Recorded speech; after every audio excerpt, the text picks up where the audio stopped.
Hey YouTube, it's Austin again. So I just thought, I have 30 minutes till I have a meeting with my fraternity brother for lunch at a local Taiwanese cafe here in Eugene. And I thought about just making a quick video to kind of just give everyone an update about how things are going on.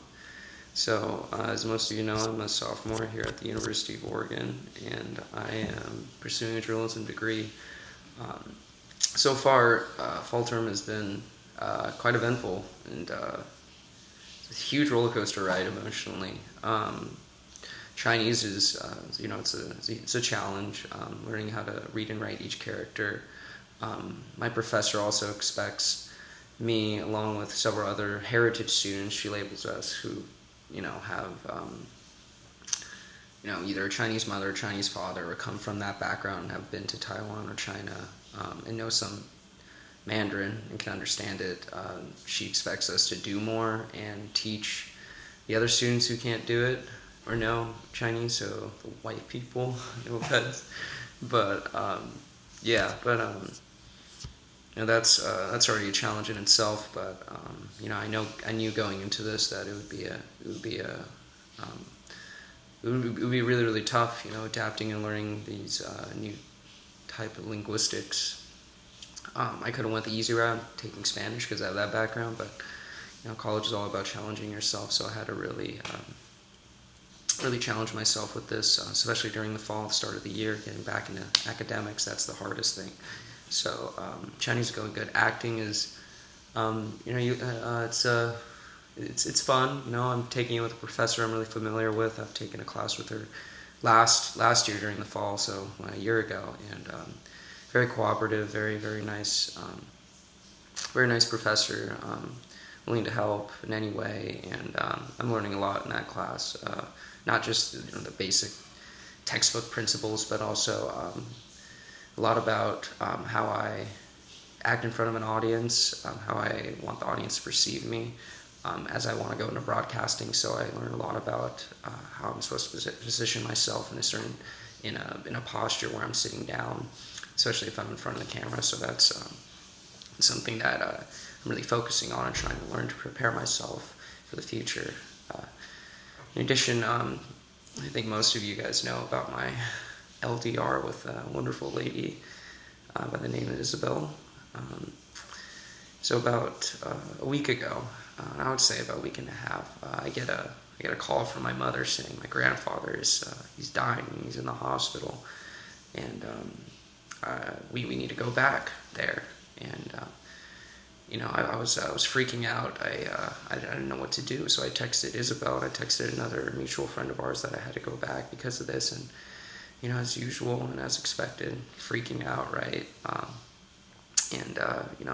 Inside I didn't know whether I was excited or happy to go back. Excited or happy, that makes no sense. Excited or sad to go back.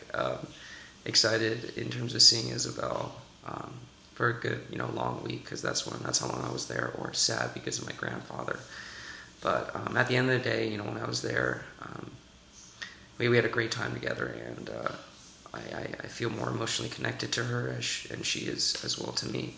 And I kind of felt like because of this, our relationship was saved in a way. To be completely honest, long distance relationships really, really test your faith, and I was at a stage where I was on the cusp of making a very stupid decision.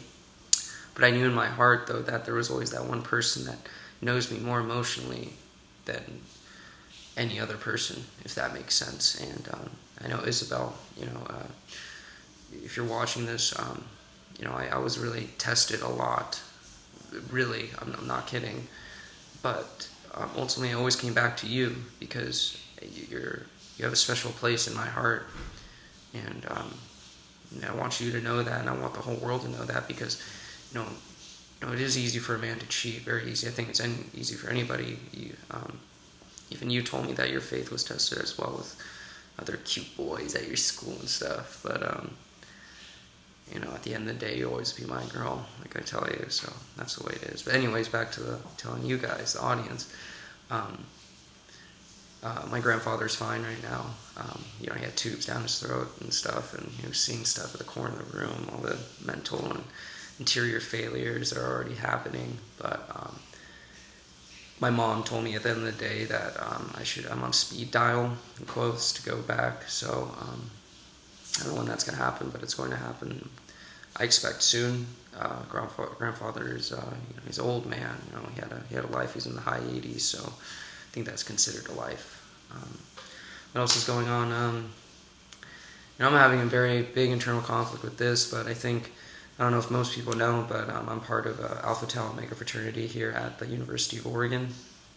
And about, I would say 2 weeks ago, there was an incident with the Alpha Tau Omega chapter at Indiana University being, there was a video that went viral with regarding how their pledges were conducting it was like a hazing sex act on a prostitute. As a result, we lost 40% of our fall pledges. And in addition to that, I had a very long conversation with my mother about that as I told her about it, just to let her know, just came up, and she doesn't want me to be part of the fraternity here. In general, she was very questioning it in the beginning, but now she's very passionate about that decision, and as well as my family too. The reason being is that they want me to be successful in the future, and they feel that because of this fraternity, those 3 letters on my resume, or when the employer digs deep enough to find out about my college history, going to realize that they're going to label me, jump to the conclusion that I'm a bad person, even though I never hazed anybody. I would never do that at all. I would not want those acts to be conducted on me at all. So that's something that I worry about, and also my roommate and fellow fraternity brother, Crawford Campbell, is also worried about as well, as he had that conversation with his father. If I end up staying, I have to, I'm just going to stick through it, right? And that's going to, be more money and stuff like that. I'd rather save for other purposes, especially in a situation where me going back to Taiwan constantly, that's going to be the case. But I don't want to let my brothers down. That's the hardest thing, letting people go, or letting people down who have done so much for you, and hold a special place. That's really tough. And if you want to be in my shoes, man, that's my laces are not even tied. I don't even know where to go, but I'm still trying to figure that out. In addition, tomorrow morning I have a study abroad meeting with an officer. Of course, I want to study abroad in Taiwan. It's most likely going to be during the springtime.